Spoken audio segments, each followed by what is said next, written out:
प्रधानमंत्री नरेंद्र मोदी ने दिल्ली के मेजर ध्यानचंद राष्ट्रीय स्टेडियम में आदि महोत्सव का उद्घाटन किया। उन्होंने आदिवासी स्वतंत्रता सेनानी बिरसा मुंडा को भी पुष्पांजलि अर्पित की। इस दौरान उनके साथ केंद्रीय जनजातीय कार्य मंत्री अर्जुन मुंडा भी मौजूद रहे। कार्यक्रम में जनजातीय संस्कृति, शिल्प, खानपान, वाणिज्य और पारंपरिक कला को प्रदर्शित किया जा रहा है। जनजातीय समुदायों की ओर से उपजाए जाने वाले श्री अन्न इस कार्यक्रम का केंद्र बिंदु है। प्रधानमंत्री मोदी देश की जनजातीय आबादी के कल्याण के लिए लगातार कई तरह के कदम उठाते रहे हैं। इसके साथ ही वे देश की उन्नति और विकास में जनजातीय समुदाय के योगदान को उचित सम्मान भी देते रहे हैं।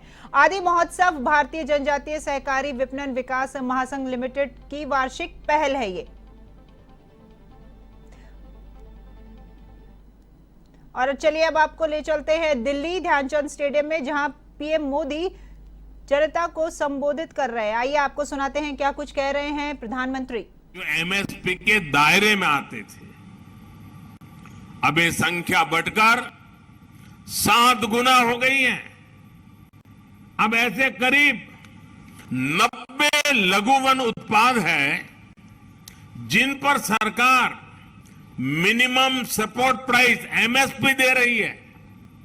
50,000 से ज्यादा वनधन स्वयं सहायता समूह के जरिए लाखों जनजातीय लोगों को इसका लाभ हो रहा है।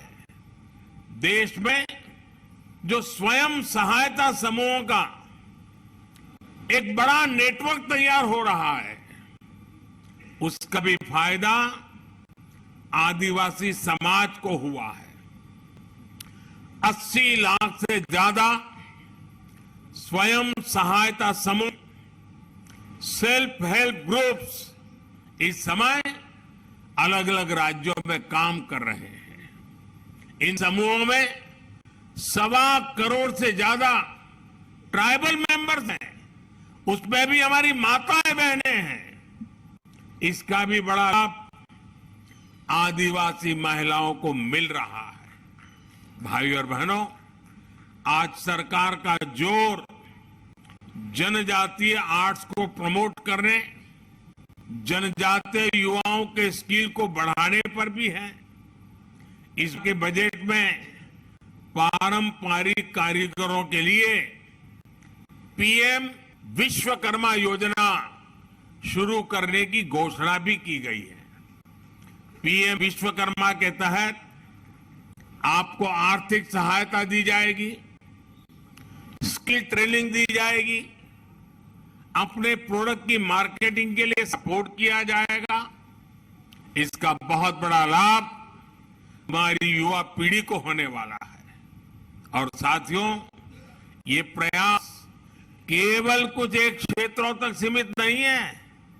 हमारे देश में सैकड़ों आदिवासी समुदाय हैं। उनकी कितनी परंपराएं और हुनर ऐसे हैं जिनमें असीम संभावनाएं भी है। इसलिए देश में नए जनजातीय शोध संस्थान भी खोले जा रहे हैं। इन प्रयासों से ट्राइबल युवाओं के लिए अपने ही क्षेत्रों में नए अवसर बन रहे हैं। साथियों, जब मैं 20 साल पहले गुजरात का मुख्यमंत्री बना था, तो मैंने वहां एक बात नोट की थी। वहां आदिवासी बेल्ट में जो भी स्कूल थे, इतना बड़ा आदिवासी समुदाय था, लेकिन पिछली सरकारों को आदिवासी क्षेत्रों में साइंस स्ट्रीम की स्कूलें बनाने में प्राथमिकता नहीं थी। अब सोचिए, जब आदिवासी बच्चा साइंस ही नहीं पढ़ेगा तो डॉक्टर, इंजीनियर कैसे बनता? इस चुनौती समाधान हमने उस पूरे बेल्ट में आदिवासी क्षेत्र के स्कूलों में साइंस की पढ़ाई का इंतजाम करके किया। आदिवासी बच्चे देश के किसी भी कोने में हो, उनकी शिक्षा, उनका भविष्य, ये मेरी प्राथमिकता है। आज देश में एकलव्य मॉडल आदिवासी विद्यालयों की संख्या में 5 गुना की वृद्धि हुई है।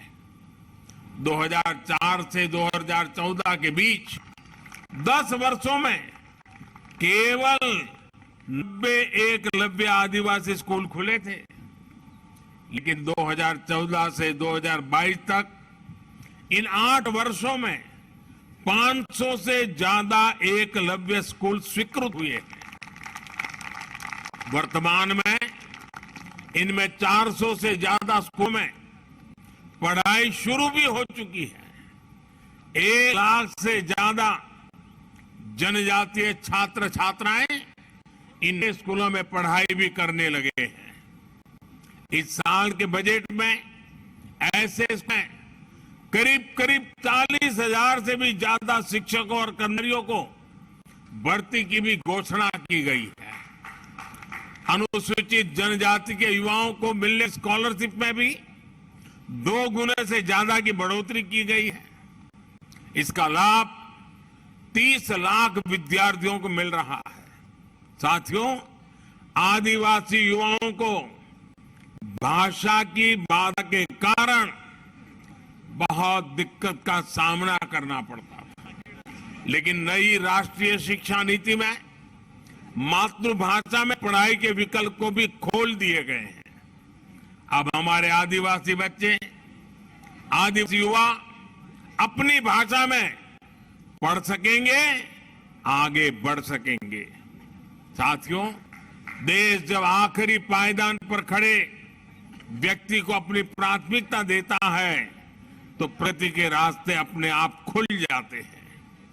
हमारी सरकार वंचितों को